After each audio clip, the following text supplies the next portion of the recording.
መጽሐፈ ጥበብ ምዕራፍ 4 ከበጎነት ጋር ያለ አለመወለድ ፍጹም ስራ ነው። በእግዚአብሔር ዘንድ የታወቀች ስለሆነች ስም አጠራራም ሕይወት ነው።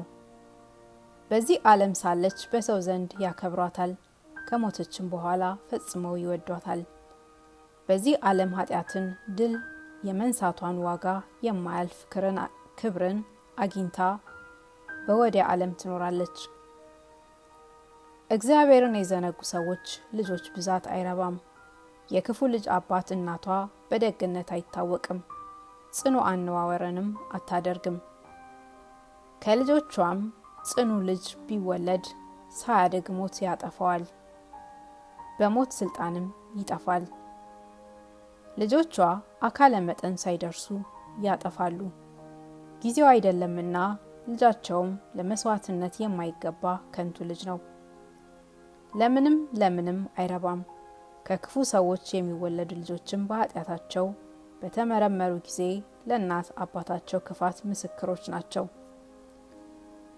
ደግ ሰው ግን ለመሞት በደረሰ ጊዜ በእረፍት ይኖራል። የእድግና መከበር በቀን ብዛት በዘመኖችም ቁጥር አይደለም። ሽበትስ የሰው እውቀቱ ነው፣ የእርግናም ዘውዷ ያለ ነውር መኖር ነው። እግዚአብሔርን የሚወድ ሰው ይወደዳል፣ በኃጢአተኞች መካከል ሳለ በሞት ይሄዳል። ክፋት እውቀትን ሳትለውጥበት፣ ይህም ባይሆን ሐሰት ሰውነቱን ሳታስትበት በሞት ተነጥቆ ይሄዳል። የክፋት ቅንዓት በጎ ስራዎችን ያጠፋልና፣ ወጪ ወራጅ ፈቃድም የዋህ ልቦና ያሳዝናልና በሞት ፈጥኖ ይሄዳልና። ሰውነቱ በእግዚአብሔር ዘንድ የተወደደች ሆናለችና በጥቂት ዘመንም ቢሞት ብዙ ዘመን ጨረሰ። ስለዚህም ነገር ኃጢአት ከሚሰራበት ከዚህ ዓለም በሞት ቸኩሎ ሄደ። ይህን ግን ልዩ የሆኑ ሰዎች አይተው ልብ አላደረጉትም። የእግዚአብሔር ፍርዱ ለወዳጆቹ ነውና፣ በይቅርታው መጎብኘቱ ለመረጣቸው ሰዎች ነውና፣ የዚህን ትርጓሜ በልቦናቸው አላሳደሩትም።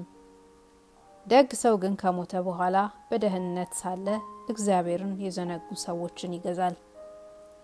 ጎልማሳ ሰውም ፈጥኖ በሞተ ጊዜ በደል በተደረገበት የእርግና ዘመናቸው የበዛ እግዚአብሔርን የዘነጉ ሰዎችን ይገዛል። ብልህ የሆነ የደጉን ሰው ሞት አይተው ልብ አያደርጉትምና፣ ስለ እርሱ ምንም እንደመከረ እግዚአብሔርም ወደ እርሱ ለምንም እንደቀረቡ አያውቁምና አይተው ይጠቃቀሱበታል። እሳቸው ግን እግዚአብሔር ይስቀባቸዋል። ከዚህም በኋላ ለጎሰቆለ ሞት ይሆናሉ፣ ለዘላለምም ሙታን ለሚሰድቡት ስድብ ይሆናሉ። ነፍሳቸውን ከስጋቸው ፈጽሞ ይለያቸዋልና ቃል ሳይኖራቸው በፊታቸው የወደቁ ሆነው ይገኛሉ። ከአባትነታቸውም ያውካቸዋል። ለዘላለሙ እንደ ምድረ በዳ ምድር ይሆናሉ፣ የተጨነቁም ይሆናሉ። ስም አጠራራቸውም ይጠፋል። የፈሩ ሆነው በኃጢአታቸው ለመወቀስ ይቀርባሉ። ኃጢአታቸውም ተገልጾ በፊታቸው ሆነው ይዘልፋቸዋል።